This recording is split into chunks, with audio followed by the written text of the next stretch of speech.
You all good? Good. Good. Right. Welcome to the September Meetup. Tonight I'm just going to give you a little bit of news stuff, and then Andrew's going to give a brief demonstration, I presume, of the CI system he's been working on for MicroPython. It builds every port and board, more or less, give or take. But today is a sad day for me. As many of you know now, I left my big box of electronics on the train, so it's currently touring Melbourne. I do hope some kind soul, if you're out there, please give me my box back. So there's a whole bunch of microcontrollers that are no longer in my possessions. Is it labelled? The closest I've got to it is Aeons Sticker of his name on one of my plastic boxes inside the box. So no, it's not labelled very well. So if they turn up to me, I'm not giving them back. It's the same. So I've registered it. Hopefully it'll appear, but it's a bit sad. Just a little bit of news for the CCHS. There's a barbecue running on October 6th down at Bunnings here in Hawthorn. If you're interested, come along. They're also looking for people to help out. They're always looking for people to help out, but I think they've got this one covered, but more hands, light work and all that. They've also got an AI Cars Outreach Day. What is it? Q Traffic School. I don't know where that is. I presume it's in Q. It's towards the end of the year. No experience required. You can turn up and just play with these things, or you can help out, or you can build your own car if you want to. But yeah, just wanted to let you know that those things are going on. Thanks to Lachlan for letting us know about that. Okay, so first item was a really good tutorial put together by some guy, Peter Kazaranov. It's a 6-part tutorial that walks you through getting a temperature sensor connected to an ESP 8266, queries the temperature, pushes that across to a Flask API that you build on a cloud server, and it walks you through the whole process. That was a really good sort of example on how to do that. It was pretty well written, lots of nice diagrams. So if you're interested in that kind of stuff, it's a really good one. The Pine Time Watch. Now this is actually not a mock-up, that's actually a real photo. Pine 64 make a whole bunch of interesting hardware, including like single board computers are kind of what they're known for, but they also do laptops, and they also do phones as well they're getting into, like cheap sort of low-end phones. And they've got a really good track record of opening up their systems, and so this got a fair bit of interest where they've announced that they're working on a watch kind of as a side project for them, but they got so much interest that it looks like they're going after it pretty seriously. So You can do it for $25. they're trying to do it for $25. Yeah, that's what they're aiming for. Might tip it at 30.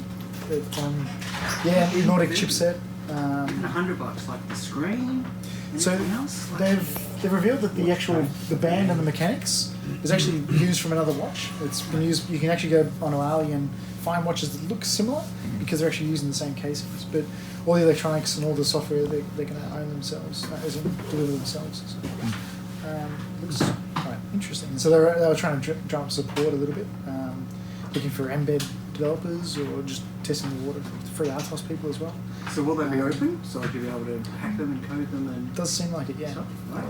Nothing concrete yet, but they've got a good track record of doing that, so I think it's likely. Oh, that'd be awesome. They're pretty nice. Yeah. Looks good. Yeah. Reached out. They're considering the 840, which would be nicer from MicroPython's point of view, but it will run on the 52832. Yeah, that's cool. MicroPython binding. Now, I haven't dug into the details of this one, but it's from the same guy, Amir Gorm, who was working on the little VGL binding in MicroPython. So this guy's put together a binding for the a C UI module that's used in the embedded world. So you can now on the ESP32 and on, I can't remember which, there's only a couple of chipsets he supported, but you got some really decent UI support now. In doing so, he created like a binding tool which basically parses C and creates a MicroPython C module from that. So it's got a lot of potential to be able to be reused for other projects. And so he put a blog post together which talked about how he'd compared like a pure Python implementation of a driver for one of the graphics chipsets, the ILI 9341. Then he compared it to a pure C driver, and then he created a hybrid where he'd written a MicroPython class, and then used his binding object to kind of wrap a C module around the C driver that's in little VGL, and the performance was pretty much on par with the C version. It looks really interesting. how can they put an article together about it? I'm going to try and spend a little bit of time looking at this because it looks quite interesting to extend language in a good way. I don't know how to say this. Apothowell? Must be Apothowell. Some guy I saw on Twitter had put together, looks like he's starting a company around putting this pill dispenser together. So it's hard to see from this photo, but it's kind of this rotating thing, and there's pills inside it, and it kind of dispenses them at the right time of the day. Now, unfortunately, this guy Daniel Sharp, his son had been in some sort of accident, and he was quite reliant on medication at the moment, taking like 6 different pills a day, and so he thought, well, this will help him, maybe it'll help other people as well. So he's built all this with MicroPython, and I just thought it was really interesting because Miguel Grimberg gave him some help by putting together, he's got some tutorials. Miguel's the guy who does the Flask mega tutorial, if anyone's read that. Miguel's recently gotten into MicroPython and released a series on how to do MicroPython stuff. I think we covered that last month, the month before. But consequently, he also reached out and asked for some help, gave it just a little bit of help, and this guy's sort of off and running now. So I thought it was a good reminder just to, it's good for like these kind of environments where you try to help everyone out. It really can benefit the community. So I thought it was a really cool project. Blip by the Electronaut Labs. I was going to show you their other one, which is the paper product, but I don't have it here. It's paper. Yeah, anyway, it's a really nice board, the paper one. Blip is more, it doesn't have an e-paper display, obviously, but it's got a whole bunch of other sensors. Accelerometer, light, humidity, all the rest of that sort of stuff. Running with the little Nordic chips again. Yeah, it looks like a nice little board if you want a Bluetooth board. Currently they're not supporting, well, they're not announcing support for MicroPython, but I think once we got the Bluetooth bedded down a little bit more, you would probably advertise that as well. Sion, I think you put me onto this, was Microsoft have gone and released, it's like a tutorial series, there's like 44 videos, and it's pretty comprehensive. It's a little boring. Yeah, a little slow. Yeah. But good quality. It takes you from the ground up. It looks quite very much for comprehensive. beginners, but they do the whole, this is how it works, and then they do a demo of that, and then this is how the next thing works, and they do a demo. So they implement everything that they show. Yeah, it looks quite good. Available on YouTube, free.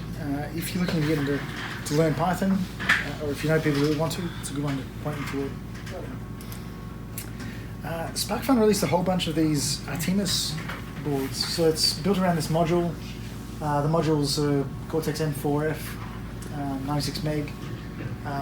They're quite cheap, they're about $9 US. And they also have a bunch of boards, maybe 5 different boards in the range, built around this module. And someone's gone and created a port for it. It's still very early days, but it looks like it's pretty well documented, so it looks like this port could be useful. So thank you, Michael, for doing that. He just released it last night after I poked him a little bit.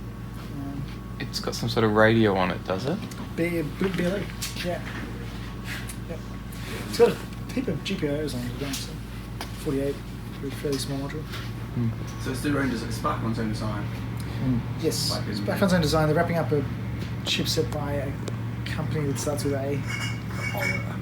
Ambig. Yeah. So there's a big story behind, the Ambig chips. Do we need to stop the recording? No. The Ambig chips are very, very special because you know how transistors are either on or off, and that's how computers work. So the Ambig chips, they don't run with transistors turning on and off. They run in the linear regime of a transistor. So like right down in the very small voltage area. So a 0 and a 1 is represented just by a very small change, and it's not a full on-off state. So they managed to build a whole Cortex M4 microcontroller out of transistors running in the linear regime, and power consumption is like 10 times less or something than a standard implementation. So it's extremely, extremely low power microcontroller. It's very, very special technology. Yeah, cool. So this is the Ambig chip. So the Ambig Apollo I think, is when they add a Bluetooth coprocessor to the Ambiq core. Right. So there's the Ambiq low-power chip plus some of the Bluetooth thingy. Yep. And they talk together. So I think it's dual core. Okay. And yeah, it has basic BLE support. I think it's just Bluetooth 4.1, not 5.0, but it's still pretty interesting. Yeah. Especially for that price. So I think the Ambics are actually pretty cheap for what they are, and SparkFunny have I think done it because they thought that Ambic was pretty interesting. But yeah, so it's worth looking into. Sure. Yeah, and they have some small boards as well, which is useful. So, yeah. Alright, well, sure. The CCCAN 2019 badge. So, what's that actual camp called? It's just CCCAN? Chaos Computer Club camp. It's a 4-year camp in Germany. It's a huge event. Thousands of people go out in the middle of nowhere and do all sorts of tech stuff. This was the semi-official, actually, I believe it was the official badge, although it was optional, but an official badge for that conference, whatever you want to call it, the camp. But they've just packed a whole heap of stuff in this thing. It's a dual-core processor, heaps of flash and memory. It's got an ECG on it, which is where you get all this fancy stuff, and the logo. LEDs, the display. It's like they advertise it as MicroPython supported out of the box. Documentation for it was excellent. A lot of people jumped on it. So there's a Hackaday article. It's quite thorough about what the board can do. Can't buy them at the moment, which they just sold out. Everyone that took it as an option, more people than they expected took it as an option, and so they've run out. But I don't know if there'll be another run. But it looks really interesting. It's lucky you can't buy them because you would have bought one and lost it. In the Probably, yeah. Someone else. That stings. And then it's just share a couple of these quotes, which actually came out of the review of that Hackaday article from Mike Sitch, I think is the way you say his surname, from Hackaday, where MicroPython, he thinks that MicroPython is a future for embedded, which was hard for him to come to grips with because he's very much a die-hard C kind of guy. And then also further was, I think MicroPython's already managed to vanquish its challenges, so I thought that was interesting. That's a bit fiery, isn't it? Yeah. I didn't get time to put much of this together, but I've actually got a basic RMT implementation for the ESP32. So for those that are interested in that, there have been a few people asking for it.